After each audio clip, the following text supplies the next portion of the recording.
And welcome. You're watching the news track. I'm Rahul Kanwal. In India today, eye-opening expose. Operation Cyber Slaves is my top focus on the news track tonight.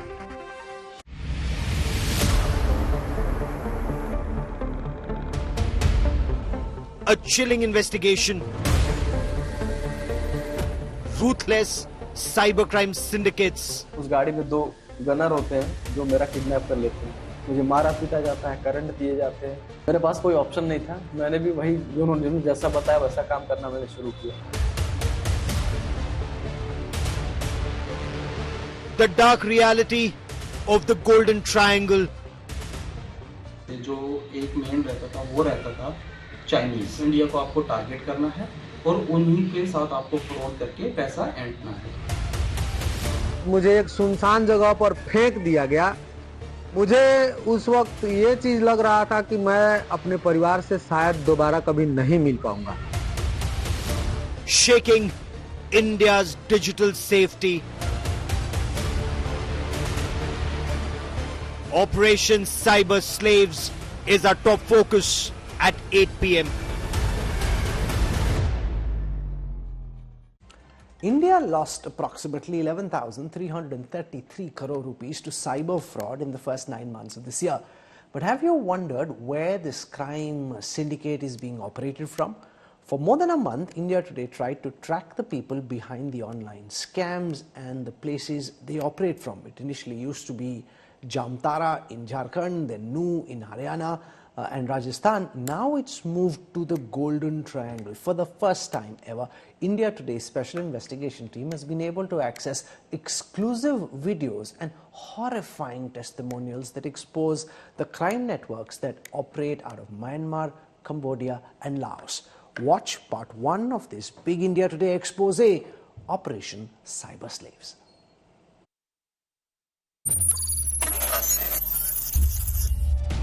$120 crores and counting.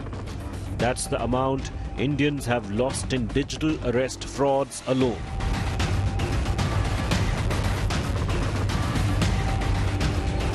Scamsters have shaken up India's digital safety, duping scores through online fraud.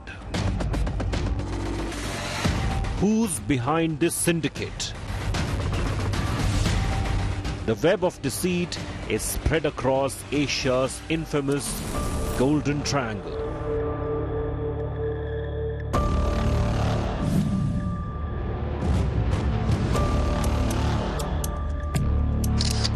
This is not some beachside resort in Thailand or Cambodia.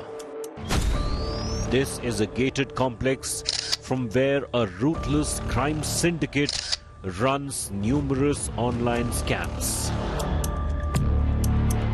Operating from defunct beachside casinos and remote gated complexes in Cambodia, Myanmar and Laos. The Golden Triangle of drugs and human trafficking. This is where thousands of men and women from India, Bangladesh and Nepal and other countries are enslaved in a vicious, inhuman cycle of cybercrime. And not all of them are here of their own free will. मैंने बोला कि आप लोग जो भी हैं मुझे यहाँ से जाना है, मैं इंटरेस्टेड नहीं हुआ. तो ट्रांसलेटर ने बोला कि अगर तुम ये शब्द दोबारा बोलोगे तो तुम्हें बहुत मारेंगे. ये सब दोबारा नहीं बोल. उसने वार्निंग दी कि ये सब दोबारा मत बोलना कि तुम्हें यहाँ से जाना है. ये सब दोबारा बोलोगे तो मार खाओगे. लोग कहते हैं कि मर्द रोता नहीं है, तो मैं रो नहीं रहा हूँ, लेकिन आप देख लीजिए और बुला लीजिए हमको यहाँ से. कम्बोडिया के टाइमिंग के हिसाब से 11 बजे शिफ्ट शुरू होती थी, तो उन्होंने 12 बजे मेरे को पकड़ा और 12 बजे से लेके रात के 11 बजे तक वो मुझे मारते रहे. These criminal enterprises based out of Southeast Asia are hurting India and Indians on both sides of the divide. The victims as well as the perpetrators. Take a look at these stunning figures given by the Ministry of Home Affairs. 7,000 crore rupees have been siphoned off from India in first 4 months of 2024. Over 6 lakh complaints have been received by Indian Cybercrime Coordination Center. 10,000 FIRs have been filed in 2023 pertaining to investment scams alone. Indian Cybercrime Coordination Center and state agencies have frozen 3.25 lakh mule accounts between January and April. India Today has accessed a charge sheet filed by the Enforcement Directorate in a digital investment cyber scam.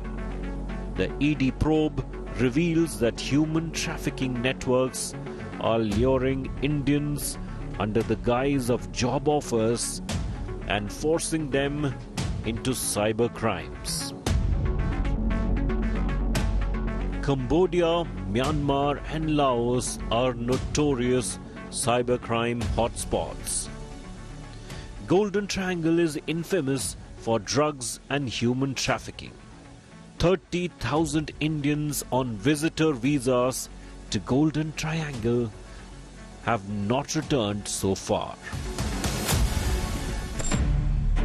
The ED charge sheet cites the case of 36-year-old Manish Tomar from Hapur in Uttar Pradesh, detailing how he was duped by famous YouTuber Bobby Kataria.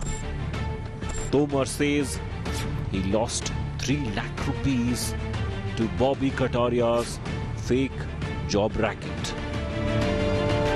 मैंने Instagram पे बॉबी कटारिया की Instagram की ID पे job देखी थी out of country के लिए।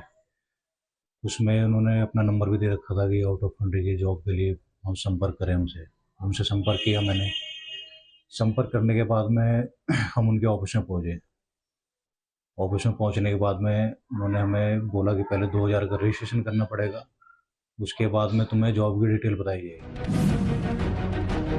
Instead of the promised job in Singapore, Tomar landed in Laos on a visitor visa and got trapped in a cyber crime hub. Chinese company में interview कराते हैं। Interview में हमारा introduction होता है। Introduction होने के बाद में वो लोग हमारे पासपोर्ट रख लेते हैं और पासपोर्ट रखने के बाद में हमें बोलते हैं कि आप अभी रेस्ट करो, आपको काम बताया जाएगा अगले दिन। और अगले दिन हमें बुलाया गया, वहाँ पे हम पहुँचे ऑफिस में। हमें बताया गया कि आपको यहाँ पे फ्रॉड करना है। फ्रॉड करना है मतलब डॉलर में इन्वेस्ट कराना है लोगों से। जो इंडियन लोग रहते हैं वहाँ अमेरिका में, उनसे फेक आईडी बना के फेसबुक पे लड़की की फेक आईडी बना के उनसे इन्वेस्ट कराना है और कैसे भी करो उनको अपने जाल में फंसाओ, कैसे जो भी करना है जैसे भी करना है उनको अपने जाल में फंसाओ, उनसे इन्वेस्ट कराओ, ये काम है तुम्हारा। In multiple cases, the Indian embassies in Laos, Myanmar and Cambodia have intervened to rescue Indians caught in the cybercrime syndicates. Action has also been initiated against human traffickers like Bobby Kataria, who was arrested by the NIA and is currently in judicial custody. With Arvind Ojha, Nitin Jain and Jitendra Singh, a special investigation by India Today. This is just part one of this India Today investigation, and remember, this has been spoken of in the past as well, but I've never seen images from inside a cyber slave center, which gives you a sense of how those dingy centers run. This is where once grand casinos typically used to operate from.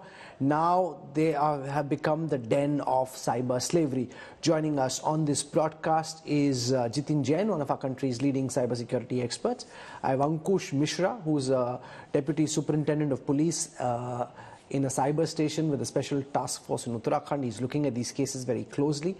I have Ajay Singh, he's a cybercrime analyst We have Kanish Gaur, who's the CEO of Athenian Technology, an expert in cybercrime, and I have one of the victims of this cyber security fraud. I want to go across to Ankush Mishra first, because from a policing perspective, you know, I'm seeing these images for the first time from inside a cyber slave den. I'm sure in your interrogations you've seen some more of these. Give our viewers a sense of the extent to which the police is being able to prevent this from happening. Once one of our nationals gets stuck, you know, then it's difficult to extricate him. How much of an effort have we been able to make to ensure that fewer people get caught in this trap?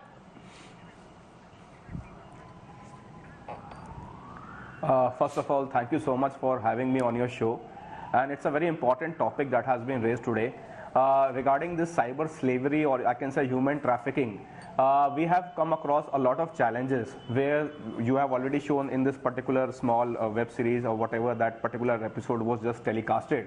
So there we have seen that how it's a big challenge for everybody, and where a lot of awareness has to be generated. Now biggest challenge is that the youth, they are looking for job, they are looking for employment, where many of them are going to South Asia, where they land up in Thailand, Cambodia, Laos, Vietnam, the golden triangle that we were talking about. So there they go for jobs, and there their passports, their visas are taken, confiscated, and later they are put into such buildings, they are put into such compounds where they are beaten, they are tortured, and afterwards they are forced to do such scams. They are forced to do different types of scams, where if I primarily talk about digital arrest is one of the scams. Secondly, there is IPO based, stock exchange based, or trading based scams are there. So these are the things which they are being forced to do. And from the law enforcement point of view, for us it's a big challenge, because firstly their family members are not aware. They feel that their son or their brother or whoever their relative, the kin is there in South Asia, they feel that he is doing his particular job, employment. Later they come to know that they are not able to communicate, they are not able to establish a communication with them. Later they are filing FIRs, complaints. And from the support that we are getting continuous support from Ministry of External Affairs, also from embassies also. So that is being done.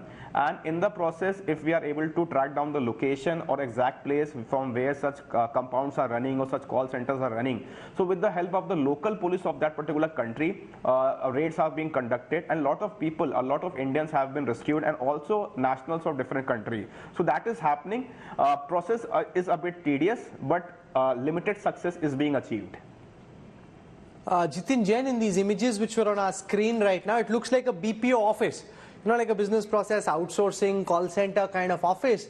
And just imagine, from there these people are actually being made to work oftentimes against their will. The sense, like if my mom had a recent episode where somebody tried to corner, and the sense that you pick up is these are goons trying to fleece you, but actually many of these people are trapped themselves.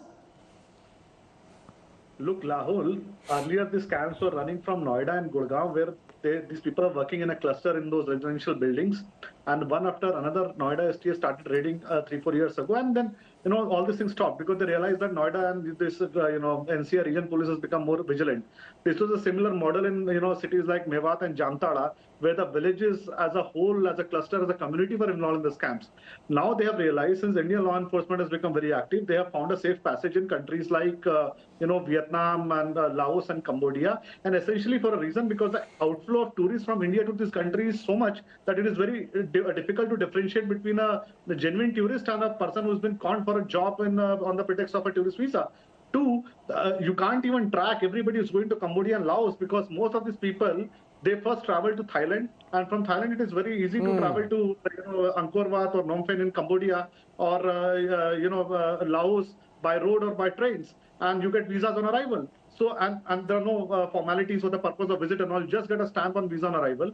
So tracking the actual visits of Indians and who have gone to Cambodia and not come back might not be exactly accurate, because many people who went to Thailand may not have returned, and they have actually landed up in Cambodia and Laos.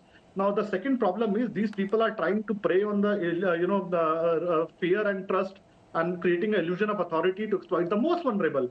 And as Ankush rightly said, that reminds us in our times how important cyber literacy has become, even for the most educated class in the urban cities. Otherwise, these scams will continue to rise, and their residence in countries like Laos and Cambodia raises a bigger question. Now these are operating out of our jurisdiction. I don't know how helpful will the local law enforcement be, because we've seen how local law enforcement in cities like Jamtara went hand to hand with these criminals. The entire ecosystem of funding criminals, funding cops, and then they're funding local MLAs to fight elections, and it became a whole nexus. Now same thing is happening in Cambodia, where a small part of local law enforcement is now operating hand in glove with these scamsters. So in times to come, if you're not able to take proactive action to protect and prevent people from landing there, it will be very, very difficult to find locations and get them back. Okay, I want to go across to the victim. मुझे मालूम नहीं कि मैं आपको कैसे address करूं, क्योंकि उन्होंने कहा कि आपका नाम नहीं दिखाना है, आप अपनी शक्ल भी छिपा रहे हैं, लेकिन ये बताएं कि आपके साथ दरअसल हुआ क्या, और आपकी इस वक्त जो लोग देख रहे हैं, जो कि इस लालच में आ सकते हैं कि शायद पैसे कमाने का, डॉलर कमाने का एक अच्छा तरीका है, आपकी उन सबको जो लोग इस वक्त देख रहे हैं, आपकी क्या सलाह है? आप अपने बारे में बताएं, क्या हुआ? Okay, first thing is, I'd like to tell everyone that whoever is unemployed, right, if someone is actually trying to tell you all that we are going to get you a job offer somewhere abroad, the first thing is, whichever country they are supposed to get you landed, that is the particular country you're supposed to get your ticket booked, and you're supposed to get your visa. Probably if it's visa on arrival, then you'll have to make sure that it is you must be precautious about which country you're landing at the first place, because first thing what happened was, here when because I was actually told that I'll be getting a job in Dubai, and because I being unemployed, I thought, why not apply for a job in Dubai? Number one, it's tax free. Number two, here I'm getting a much better pay, where here I'm not getting like a proper job, I'm not getting proper pay. And looking at all these concerns, because because for me to take this sort of action, the first thing what I actually saw was there is tax terrorism happening in our country, and people like us, we are paying tax on each and everything possible. No, so you wanted to go to Dubai, and then where did you finally end up? I ended up in in Cambodia itself, because I was told that the thing will actually happen, the interview will happen in Cambodia, and once you are selected, the boss will take you to Dubai, is what they told me. So when I went there... So how long were you stuck in Cambodia? I was stuck for there for almost a month. And within a month, I was smart, I came out. That's the only thing which happened. Because most of the time what happens is, whenever you get in touch with the Indian embassy, like people from the Indian embassy, they contact the local cops. And local cops, actually what they do is, they literally contact the bosses of the company. And there are chances where people literally, they don't end up getting freed. They might lose their life. And few people have been literally thrown into the desert without any clothes, without any phone. So what did you have to do in that 1 month when you were a cyber slave? They made me a fake CBI officer, and they were calling people stating that they are from TRI, and they called people stating that they have done so many illegal activities. There's some numbers being taken from. Someone has actually taken a number on their name, on their particular identity, and there's some identity theft happened. So normally in India, we used to never we never cared about identity theft, because we were like, what can people do? It's not US. That's what we were thinking.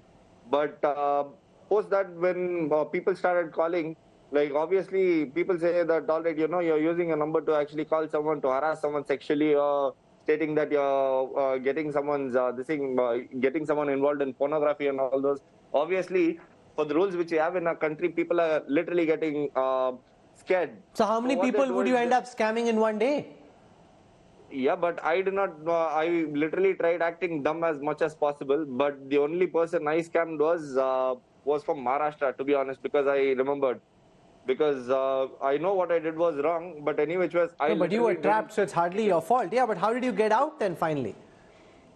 I had to actually call the Indian... I sent a message first through the Indian embassy on WhatsApp, because I got it through Twitter. And post that, I also sent an email, because they asked me for a detailed description of what is happening and who are actually handling there. And I told them everything. I sent them the pinpoint location as well. And post that, I also sent them the building number. Everything happened. And I also told them that, see, in case if you are coming here, please be armed, because the security here are all Muay Thai fighters, and also they are armed as well. So that is when they told somehow it's better that you actually, first they asked me to escape that place and come somehow outside. And because from Poipet to Phnom Penh is somewhere like around 8 hours to 9 hours journey. And it's not feasible, to be honest. So can you run away from this building? You said there were armed guards? There were armed guards. So thank God, actually, I don't know if it was my luck or what exactly, but these people literally, they gave me my passport. They're like, please get out, you're becoming a pain in the wrong place for us. Like I told, all right, because that was actually, I've been sold to two different companies. Because first, I didn't, because I used to actually eat non-veg before, but I quit non-veg since almost 2 years. So in Cambodia, the problem is it's a 100% non-vegetarian country. And I made a fuss because as soon as I got to know that this is actually a scam job, I wanted to get out. So I thought, all right, if I make a problem stating that I don't eat non-veg, I only eat veg, and I'm allergic to it, I'll get out, I thought. But these people, they were smart that they sold me to a different company, which is actually a startup there. And that is just because it was a startup, it was my luck that I actually came out unharmed. Okay, this is the twist in the digital arrest story, that the perpetrators of these scams are themselves victims of a ruthless human trafficking syndicate. The horror story of Pradeep Kushwaha from Ghazipur should be a lesson for those tempted by dubious job offers from the Golden Triangle. Now watch part 2 of our special investigation, Operation Cyber Slaves.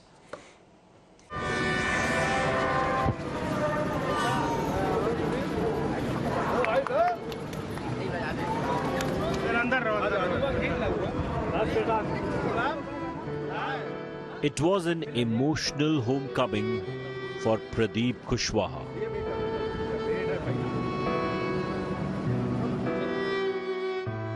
The engineering graduate from Ghazipur reunited with his family recently after enduring months of cyber slavery and torture in Myanmar.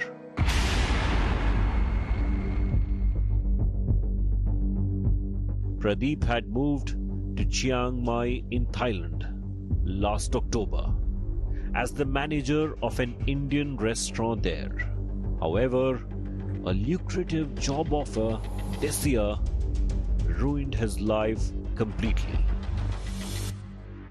12 मई को एक call आया था कि माइसोट में, जो Thailand में ही एक city है, वहां पर एक जगह जॉब खाली है रेस्टोरेंट मैनेजर की, और जो सैलरी है वो लगभग यहाँ से 40% ज्यादा हाइक पर थी। मुझे लगा कि मुझे चेंज करना चाहिए, तो उस पर्टिकुलर लोकेशन पे जहां पर उन्होंने बताया था, मैं जाता हूँ इंटरव्यू देने। तो वहां पर इंटरव्यू जब लोकेशन पे पहुंचता हूँ, तो वहां पर फोन आता है कि आपको दूसरी लोकेशन पे, मतलब आपके पास एक गाड़ी आएगी, वहां से आपको दूसरी लोकेशन पे ले जाया जाएगा। जैसे ही मैं उस गाड़ी में बैठता हूँ, उस गाड़ी में 2 गनर होते हैं जो मेरा किडनैप कर लेते हैं, और उस गन पॉइंट पे मुझे वहां से लगभग म्यांमार का बॉर्डर था 40-50 किलोमीटर, वो लोग मुझे वहां लेकर जाते हैं। फिर वहां पर एक नदी क्रॉस करते हैं, नदी क्रॉस करने के बाद एक स्कैम इंडस्ट्री होती है, वहां पर मुझे लेके जाते हैं। In Myanmar, Pradeep was confined in a gated building complex where Chinese supervisors and armed guards forced him to carry out online scams targeting people across India, Europe and the Middle East. और फिर उसके बाद उन्होंने मुझे बेइंतहा मेरे साथ torture किया जाता है, मुझे मारा पीटा जाता है, करंट दिए जाते हैं। मेरे पास कोई ऑप्शन नहीं था, मैंने भी वही जो उन्होंने जैसा बताया वैसा काम करना मैंने शुरू किया। Pradeep was upset that he was being forced to cheat people, especially his own countrymen. In desperation, he made secret videos of his plight and sent them to his family and the Indian embassy in Myanmar, begging to be rescued. मैंने Thailand embassy भी बात किया, लेकिन वहां से कोई response नहीं मिला मुझे। अच्छा, उन्होंने मना कर दिया कि हम आपकी मदद किसी प्रकार से नहीं कर पाएंगे। बीके सिंह थे वहां पर अधिकारी, तो उन्होंने मेरी सारी बातें सुनी और उन्होंने बोला कि आपकी कंप्लेंट ऑलरेडी हमारे पास आपके परिवार वालों ने दे दी है, आपके जैसे बहुत सारे लोग वहाँ फंसे हुए हैं, उनकी भी कंप्लेंट हमारे पास है। उसके बाद उन्होंने ये बोला कि, मैंने बोला कि आप एक्शन क्यों नहीं ले रहे हैं, तो उन्होंने बोला हमारे पास कोई प्रूफ या एविडेंस नहीं है उनके खिलाफ एक्शन लेने के लिए। तो मैंने बोला मैं आपकी क्या मदद कर सकता हूँ। तो उन्होंने बोला कि आप अगर कोई फोटो वीडियोस वहाँ की लोकल अपने ऑफिस की जो आप लोग काम करते हैं बना के भेजेंगे तो मुझे मेरे लिए काफ़ी मदद होगी। तो मैंने भी क्या किया कि वहाँ पर लोकल जो लोग पहले से काम कर रहे थे उनकी मदद से मैंने एक मोबाइल परचेस किया, और परचेस करने के बाद उसी मोबाइल को चोरी से अपने ऑफिस लेके गया। वहाँ पर मैंने रिस्क लेकर वीडियोस बनाए, फोटो क्लिक किए और उनको वीके सिंह थे जो म्यांमार के एम्बेसडर, उनके साथ शेयर किया। But Pradeep's attempt to seek help backfired when the Chinese operators discovered his videos. 1-2 दिन बाद ही मेरे रूम की चेकिंग होती है, मेरा मोबाइल चेक किया जाता है जिसमें उनको सारे वीडियोस मिल जाते हैं जिन्होंने मेरा अपहरण किया था। और फिर उसके बाद उन्होंने मुझे बेइंतहा मेरे साथ टॉर्चर किया जाता है, मुझे मारा पीटा जाता है, करंट दिए जाते हैं। मतलब ये रेगुलरली मुझे लगभग 1 जुलाई से लेकर 20 जुलाई तक ये टॉर्चर मुझे दिया गया। As diplomatic pressure mounted, Pradeep's captors agreed to release him, but only after his family coughed up a hefty ransom. मेरे घर वालों से मेरे द्वारा ही 10 लाख की डिमांड की कि 10 लाख यूएसडीटी, 10,000 यूएसडीटी जो $1 के बराबर होता है, एक यूएसडीटी $1 के बराबर होता है, जो इंडियन रुपीज में 10 लाख के लगभग बराबर है। मेरे घर वालों से डिमांड किया गया कि अगर आप नहीं जमा करेंगे तो हम आपके लड़के को मार डालेंगे। मेरे ही द्वारा फोन करवाया जाता था, मुझे फोन देते थे, मैं अपने घर वालों को फोन करता था और उनको सारी सिचुएशन बताता था। मेरे घर वालों ने 10 दिन के अंदर 10 दिन का समय मांगा और 10 दिन के अंदर ये सारा पेमेंट क्लियर कर दिया। The ransom was paid, but Pradeep was not released. Eventually, the Myanmar army raided the facility, rescuing Pradeep and 5 others. After their supposed rescue, Pradeep and the others were handed over to the Myanmar police, who kept them in custody for a month.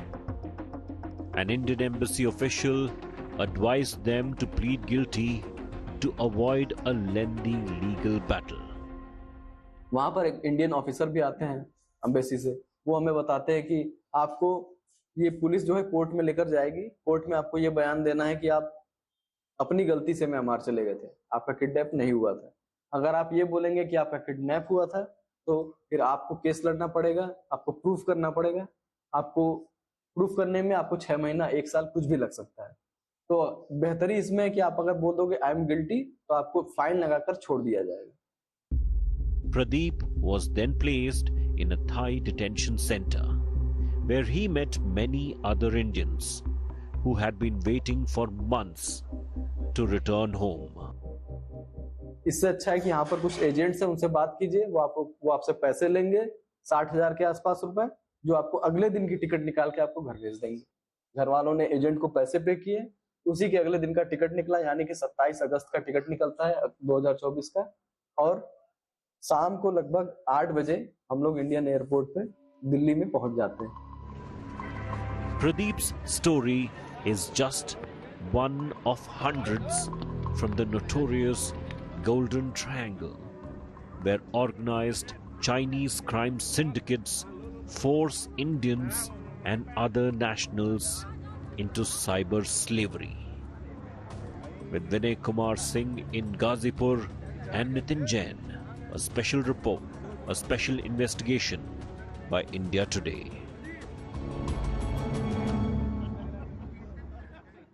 Now this is seriously spooky, and I do this day in, day out. There are very few things that spook you in quite the way that this investigation is. And the problem here, Kanishkar, seems to be that these are smart, bright young people. I mean, it's their helplessness, the frustration, the quest for a job that leads them to seek this adventure in the hope that a better future lies ahead of them, which oftentimes it doesn't, and that's how they get trapped. These are not countryside bumpkins. These are smart, suave, intelligent people who are hoping for a better future for themselves.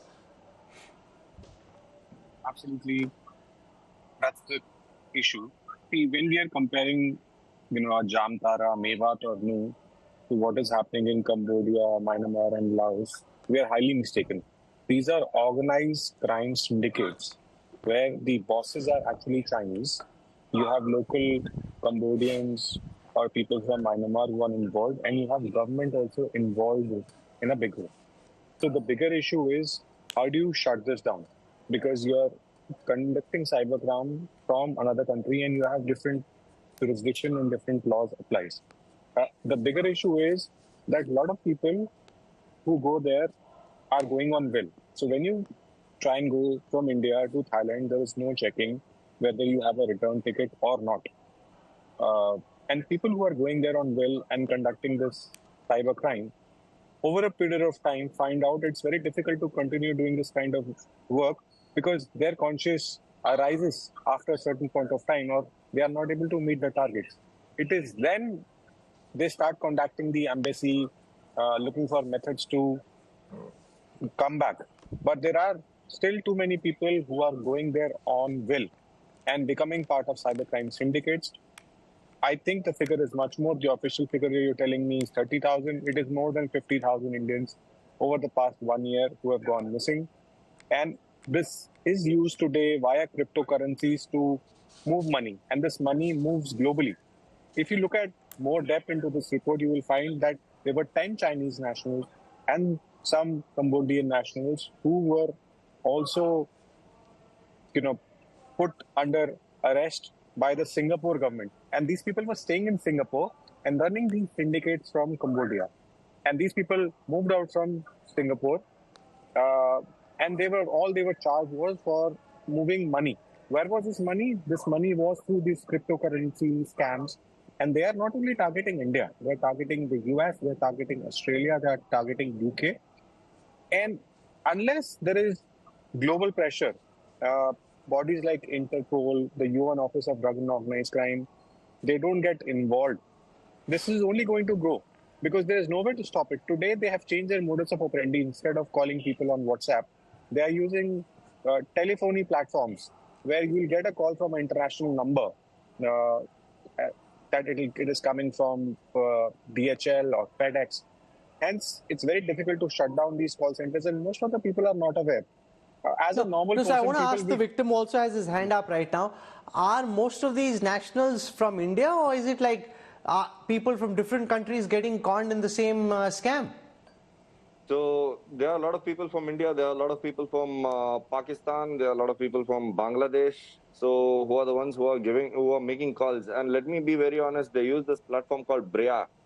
Which one? There's one app on your Play Store or your iStore where you can find it. It's called Brea, B-R-I-A. So they get a subscription from Thailand because they pay somewhere like around per minute, it's somewhere like around $50 or something. And they get a subscription from there where someone actually gives a call from using Brea. What happens is here they are using phones. They are not using any systems. People are calling from DHL or people are calling from this thing Cry. They never use any they never use any computers here. Why? Because number one, they don't have any. There's no way where you can like find them out. There's no trace at the first place. And what they do is they make sure that the front camera is actually being covered by a sticker. And next thing what they do is they like. It's a complete like line 1, line 2, and line 3. So the line 1 is completely they are calling from Try. They are like BPO sector, like complete noobs. And what they do is they somehow convince them, and they'll be like, all right, would you like to lodge a complaint by calling the CBI? I'll transfer your call. So next what they do is they transfer the call to the line 2. The line 2 are the ones who are the fake CBI officers, where I was also working as the same. So here what we do is we start stating that, you actually have so many cases with regards to pornography, sexual harassment, all these, this thing. So totally we have something like around 52 cases. As soon as we tell 52 cases, the person literally loses his chill, right? It is literally throwing a brick over someone's head. So they'll have no other choice. They'll be like, all right, tell me what can be done. So normally, if we are calling someone from like if the person is in Delhi, we'll make sure that the police station is somewhere like in Mumbai, where the person does not have the option to travel within say about 2 hours or 3 hours of time. So which is not feasible. So people, when they know that their their SIM card has actually been, their number has been used, like it's gonna get shut down in say about a couple of hours or so. They are literally they are optionless, where they say, all right, you know what, let's actually go with the Sure. Ajay, ये कोई सारे particular state से concentrated हैं, क्योंकि आप इसको study करते हैं, क्या आपको लगता है कि देश भर में अलग अलग स्टेट्स में इक्वली बिखरा हुआ है ये? Sir, it is very important to know, इसमें जो फर्स्ट कॉल आती है डिजिटल अरेस्ट स्कैम की, अगर हम बात करें तो that is always in English. आपने कभी भी कोई भी आपने रिकॉर्डिंग सुनी होगी तो पहली जो कॉल आती है that is in English. So most of the like southern part of India, they hire people for that job. So line 1, which he was mentioning, so for line 1, they actually employ these people who are from southern part of India because their English is good and they can speak very well. And if you hear any kind of recording for this particular scam, the first call is always in English to make an impression कि yes, this call is from CBI or say TRI or some other department. And then line 2, as he said, he was also working in line 2. So the line 2 is transferred to the other people who are actually coming with the fake police, uniform and all. So southern part of India, yes, there are a lot of people, and I get a lot of complaints from southern part of India also because I talk in Hindi. So they say like make content in English so that we can also understand. Thousands of victims are there who are actually, so they are both the side of the story. Like the victims are also from southern part of India, and plus the person who are scamming from Cambodia and all other places, they're also from southern part of India, and they are actually sitting there and hiring people. They are the HR managers. They are actually taking recruitments whenever any victim goes there in those companies. So first interaction happens with some South Indians, and he is working there for last 2-3 years, and he is the person who is actually taking all the recruitment from India basically. Okay. And there are thousands of Indians trapped, enslaved, Yes. or missing in the Golden Triangle. According to a study by the Bureau of Immigration, nearly 30,000 Indians who traveled to the region on visitor visas between January 2022 and May 2024 have not returned. And those lucky enough to escape have spine-chilling stories to tell. Watch part 3 of India Today's eye-opening expose, Operation Cyber Slaves. Hello दोस्तों, तो आज हम Cambodia में हैं और यहाँ पे ये 20,000 का नोट है. First, take a look at these images. इतना पैसे में हम मतलब क्या क्या खरीद पाते हैं, देख सकते हैं. आपको इंग्लिश में लिखा हुआ है 20,000. Nandan Sah from Behra village in Bihar's West Champaran was thrilled to secure a job in Cambodia. इतना ब्रेड लेते हैं 20,000 में, आप लोग को दिखाते हैं. The outspoken young man was dreaming of a bright future for himself. And now, look at this video. This is also Nandan, lying badly injured in a village near the Cambodian border.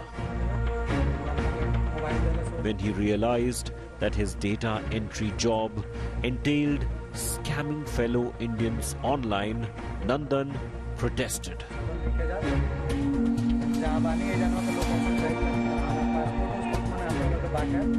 He wanted to return home, and this led to a brutal assault on him.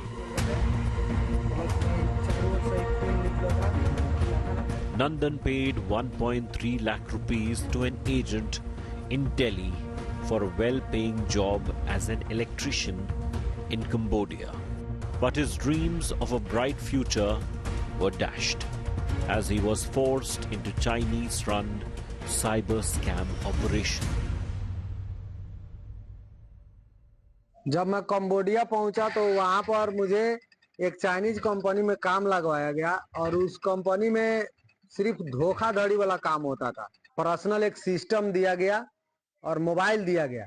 2 mobile मुझे मिला था और उस mobile में Indian number से WhatsApp बना करके और हमें मिला था। उस मोबाइल से हमें इंडियन लोगों के, भारतीय लोगों के ही साथ धोखाधड़ी का काम करना था और भारतीय लोगों को ही लूटना था।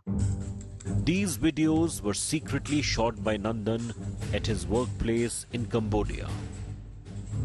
People of different nationalities made to slog on computers in 12-hour shifts.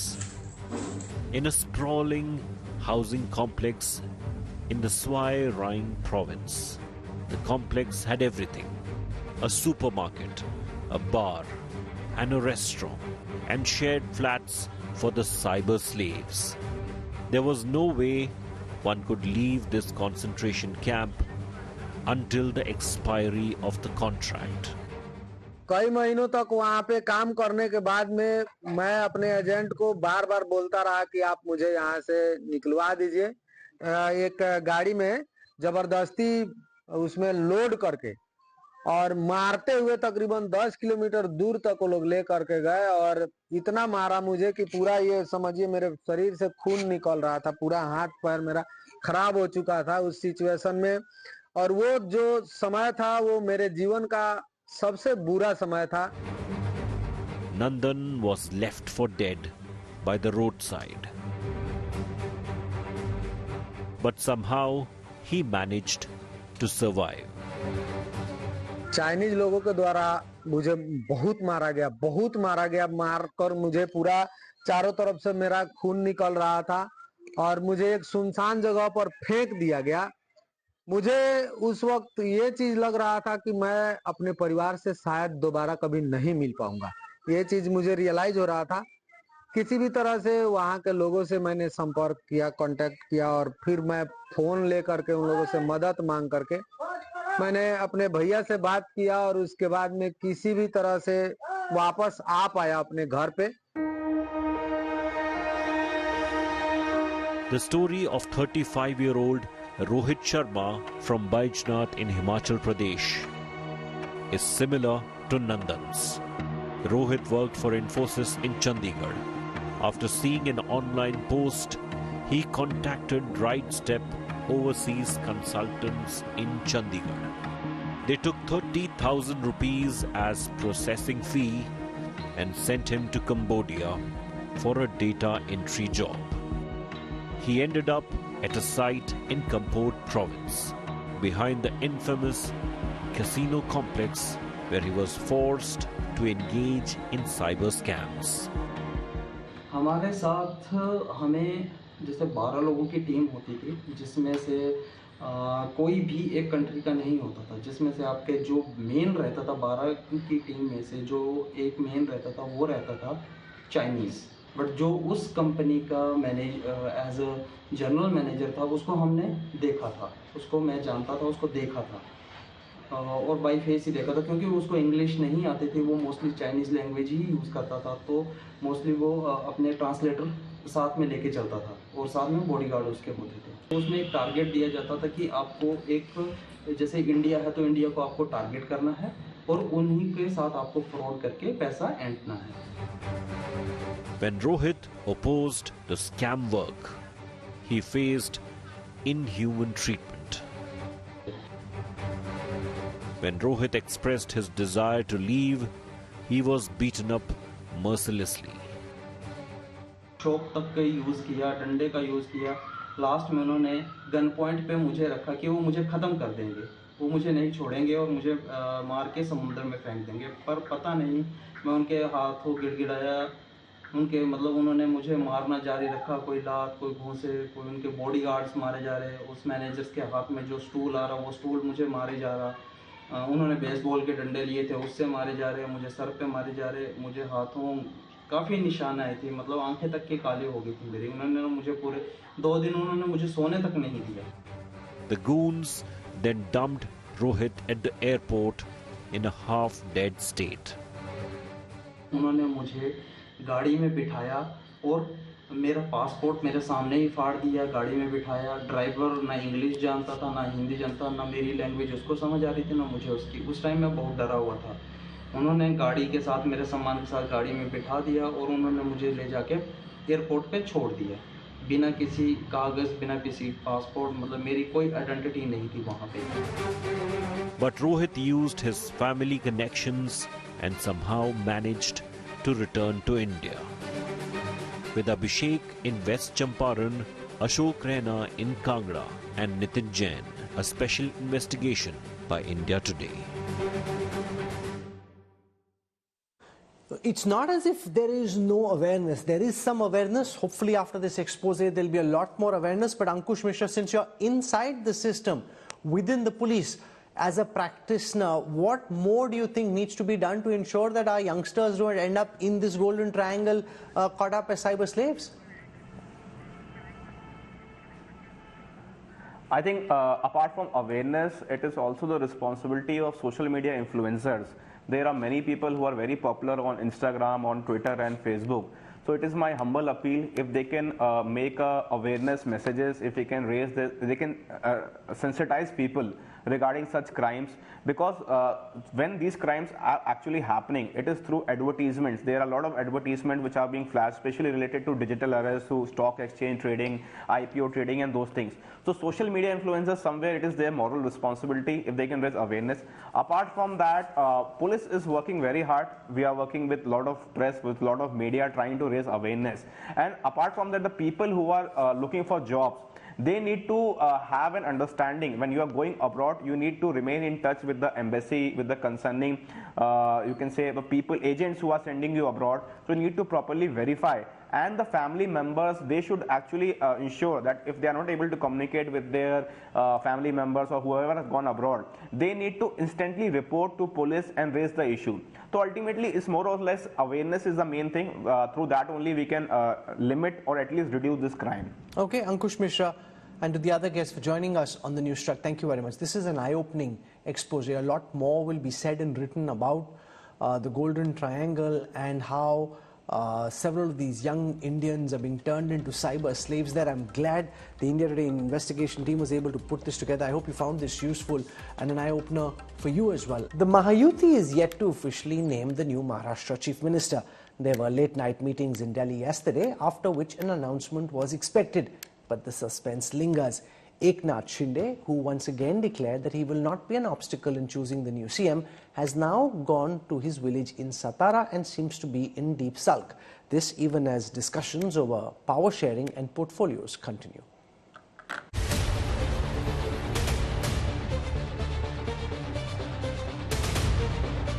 The Maha rumblings continue in Maharashtra as the decision on the next chief minister hangs in balance. While the decks appear to have been cleared for Devendra Fadnavis to reclaim the top post, the BJP High Command is yet to make an official announcement. On Friday, a meeting of the Mahayuti leaders in Mumbai, expected to discuss portfolios, was abruptly called off after Chief Minister Eknath Shinde left for his village in Satara. Sources have confirmed Shinde has been informed about Fadnavis taking the Chief Minister's chair. Initially opposed to taking on the Deputy Chief Minister's role, sources say Eknath Shinde has now softened his stance but is demanding the Home Ministry for himself. Press conference घेऊन माझी भूमिका स्पष्ट केलेली आहे की आता कुठलाही अडथळा महायुतीचा मुख्यमंत्री होण्यामध्ये नाही आहे. लाडकी बहीण लाडक्या बहिणीच्या बद्दलही माझी बोललोय मी. त्यामुळे दिल्लीत दाखल झाले लाडका भाऊ दिल्लीत दाखल झालेला आहे आणि लाडका भाऊ ही ओळख माझी सगळ्या पदांपेक्षा मोठी आहे. त्यामुळे However, Shiv Sena leader Sanjay Shirshat hinted that another leader could step in if Shinde declines the Deputy Chief Minister's role. मुझे लगता है कि एकनाथ शिंदे साहब महाराष्ट्र की राजनीति में रहेंगे और लगता है कि डिप्टी सीएम पद वो ना ले. ये बहुत बड़ी बात हो सकती है. वो डिप्टी सीएम पद लेंगे नहीं, ऐसा मेरा अंदाजा है. Mahayuti leaders including Devendra Fadnavis, Ajit Pawar and Eknath Shinde met Union Home Minister Amit Shah in Delhi late Thursday night. Sources said the discussion centered on cabinet berth allocation, with the BJP pushing for 20 ministries. Another meeting is expected in Mumbai to finalize the chief ministerial phase, with the oath-taking ceremony likely either on the 2nd or the 5th of December. काही चर्चेला काही तथ्य नाहीये. आम्ही सगळ्यांनी पहिल्यांदा ठरवलं होतं की कुठल्याही परिस्थितीमध्ये भाजप, शिवसेना, राष्ट्रवादी काँग्रेस, आरपीआय, आठवले आणि इतर सगळे आमचे घटक पक्ष आहेत, त्या सगळ्यांच्या बरोबर आपण जास्तीत जास्त जागा निवडून आणायच्या आणि पुन्हा एकदा या राज्यामध्ये महायुतीचं सरकार आणायचं हे आमचं पहिलं टार्गेट होतं. With the announcement still awaited, last-minute twists cannot be ruled out. Who will ultimately wear the crown of Maharashtra remains the big question. Bureau Report, India Today. This is where I wrap up the news track tonight. For your time and your trust, thank you very much. I hope you enjoyed our power-packed investigation tonight. I look forward to seeing you at 8 p.m. Monday evening. Till then, from all of us here, goodbye and good night.